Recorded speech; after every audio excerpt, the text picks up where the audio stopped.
I think you can teach children to be honest, considerate, and responsible just through simple, simple lessons.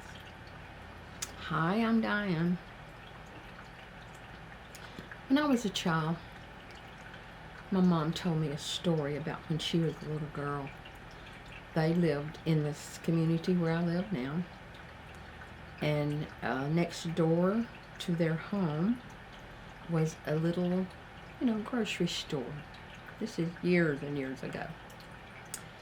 She went in the store for her mom to get something, and while she was there, she just slipped a little piece of candy without anyone seeing, and she took it home. Well, her father was at home, and he saw her unwrapping a little piece of candy. Now, this is years ago. No one had candy in their home like we do nowadays. So her father said, "Where did you get that candy?" And she said, "At the store." And he said, "Did you pay for it?" And she said, "No."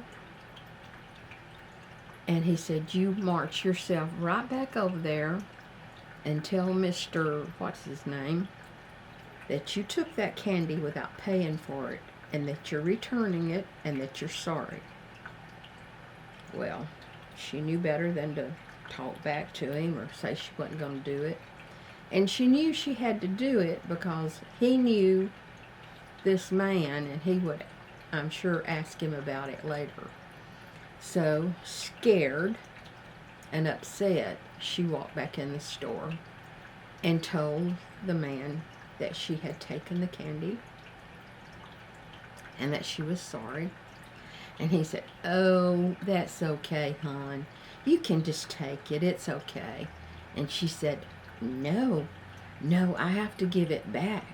She said, "I knew if I went back home with that piece of candy, I would be in serious trouble." So I always remembered that story. So in later years, I'm married, have 4 children, and we decided to go on a trip to Arkansas. So Mom went with us, actually. So we're on this long, long trip. Had a reasonably good time. Now we're on our way home.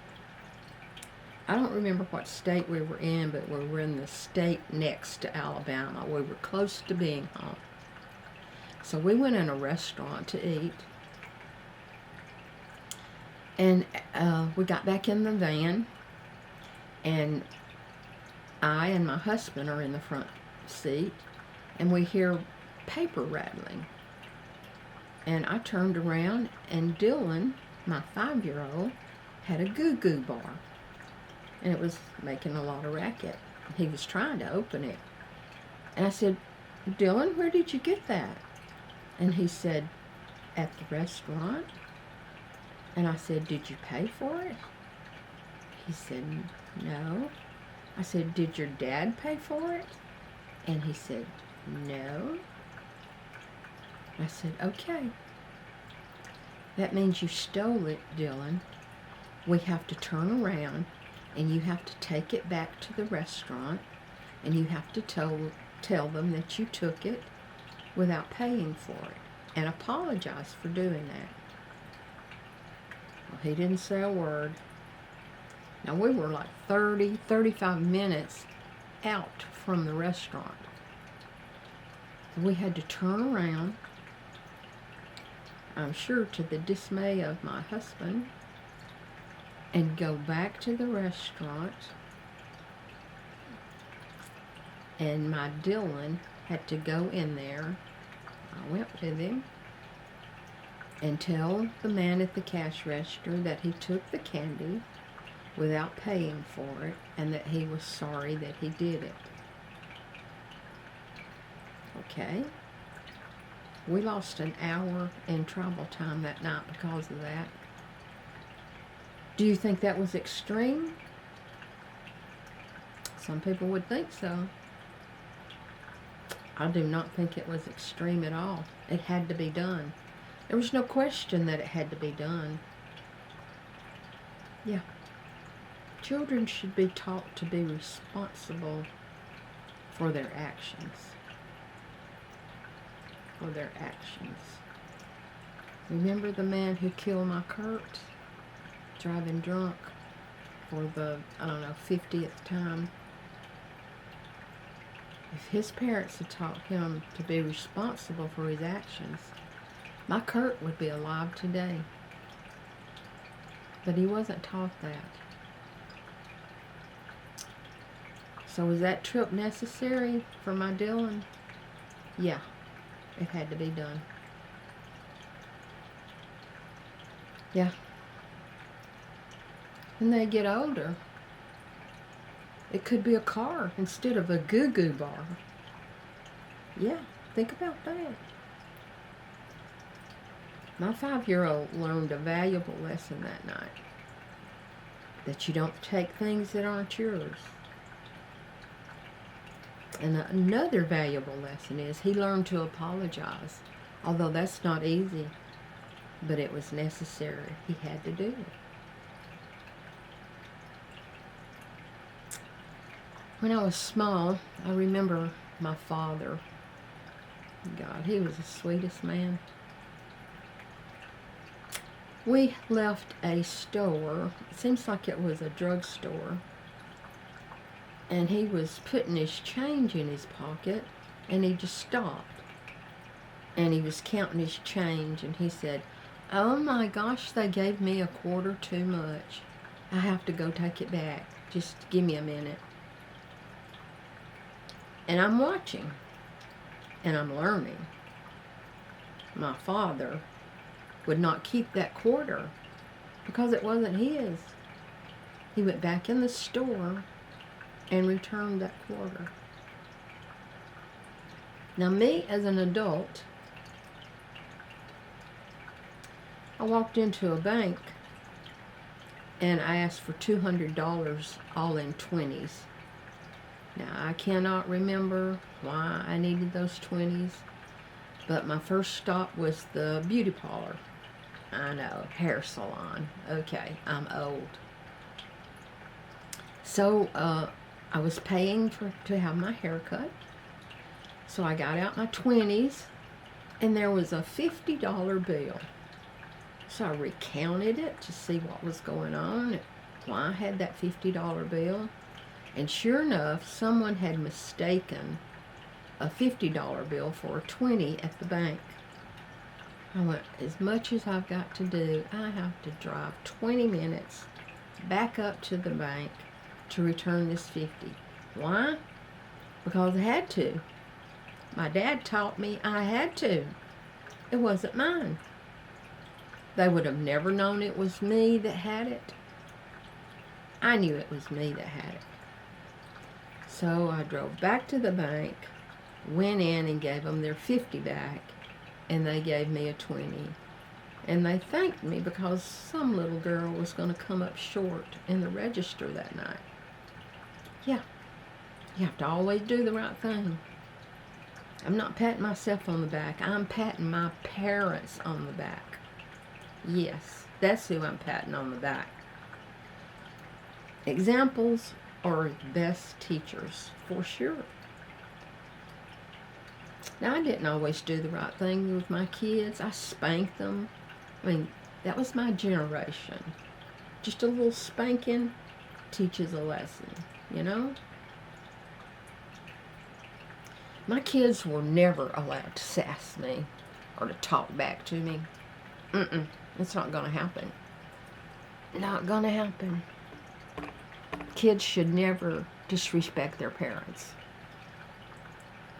You have to start when they're young. Absolutely start when they're young. I have seen kids talk back to their parents so disrespectfully and unkind. It would break my heart if one of my kids did that to me. You just don't do that to your parents. In today's world, it is allowed so much. You have to start when they're young. Now, I keep a little granddaughter, great-granddaughter, occasionally. Her name is Eleanor. I mean, I could just cry talking about her. I'm going to try to keep my cool. I have this shelf. And her little butt will fit right on the bottom shelf. And she sat on that shelf one day, and her little bottom moved a rabbit that was sitting on the shelf. And she went, "Oh, sorry, sorry." She didn't just say it once, she said it twice. I mean, she is being raised right. She knows what is supposed to be said when you do something wrong. I mean, that was no big deal, right? Would most kids say anything? No, but my little Eleanor did. She was sorry that she moved one of my whatnots around. Isn't that not precious? I'm so proud she's being raised correctly. She's beautiful. Okay. She will never be a problem child. Do you know how to prevent problem childs? You raise them right from the minute you bring them home from the hospital. You have to. How I wish that parents would go back to being parents again. No more school shootings. No more mental distresses with kids. They're just exposed to so much nowadays. You know, if your kid has a mental problem beyond anyone's control, you should know that. You should know that well before it escalates into something bad. Get them help. What are you thinking? Do you ever talk to them? Parents are so busy allowing constant phone use, computer use, with no control over it. Do you know what your kids are looking at? You can look at anything on your phone. They're not just chatting with their friends. They're probably looking at something you don't want them to look at. Did you know that? My daughter and her best friend just went to Scotland for several days on vacation.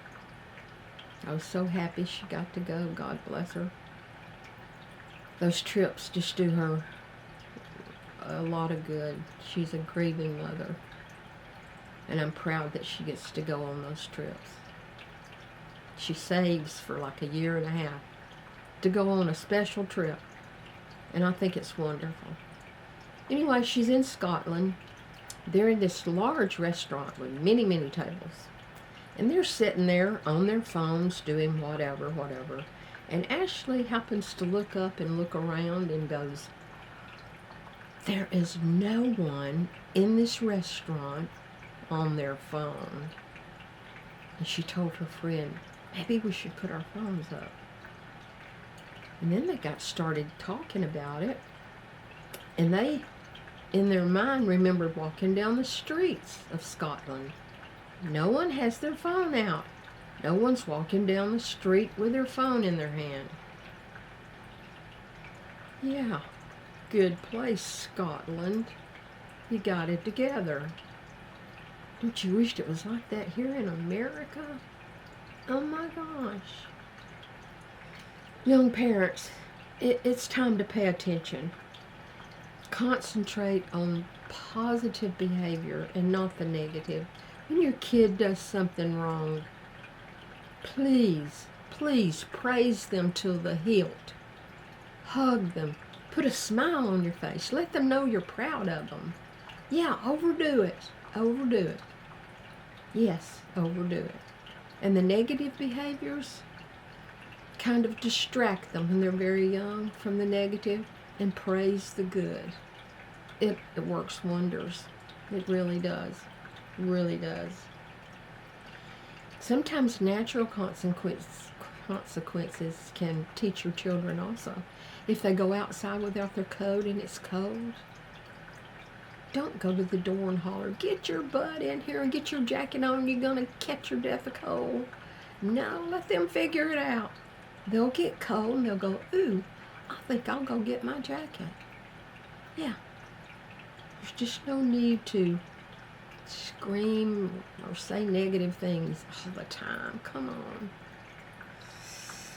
Discuss any problem that they have. Don't tell them not to cry. If they're upset about something, they need to cry. That's why we cry. Yeah, just let them cry. Let them express their emotions. Talk through any of their problems. If they're having a problem at school, talk it through. Let them know that they can come to you and you will be able to help them and steer them in the right direction.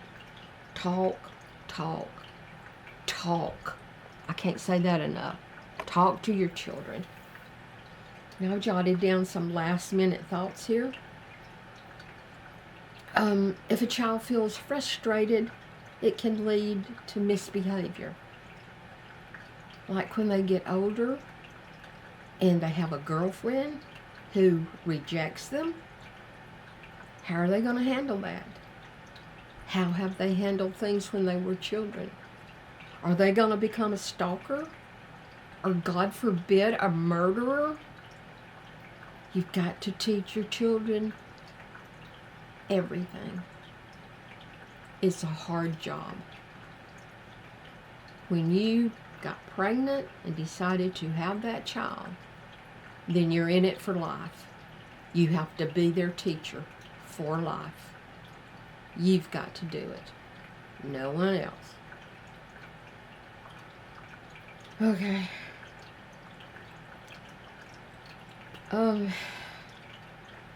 Really, they'll make better life decisions in the long run.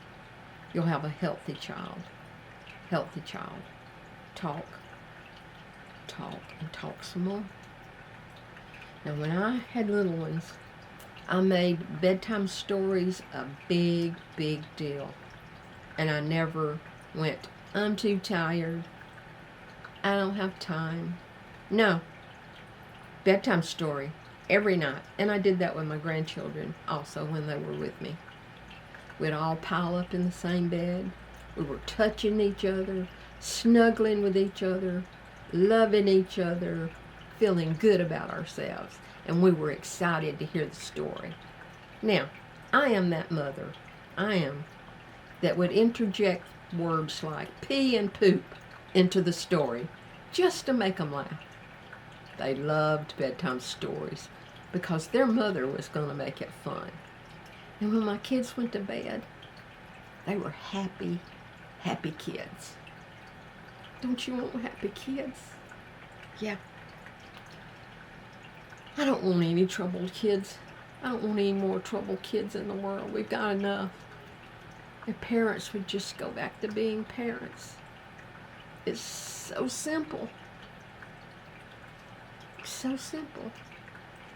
You don't have to have a chaotic household with many kids. It all can be calm and loving if you do the right thing from the beginning. If you need help, get a book on parenting. Do something. I'm tired of this world. I'm actually sickened by this world. It's time we went back to being parents and doing things right. I know this is a preachy kind of video, but I believe it with all my heart. Good parents can solve almost all the problems we have in our world. I believe that's the truth. I believe it. I believe it. I love you guys. Love's coming your way.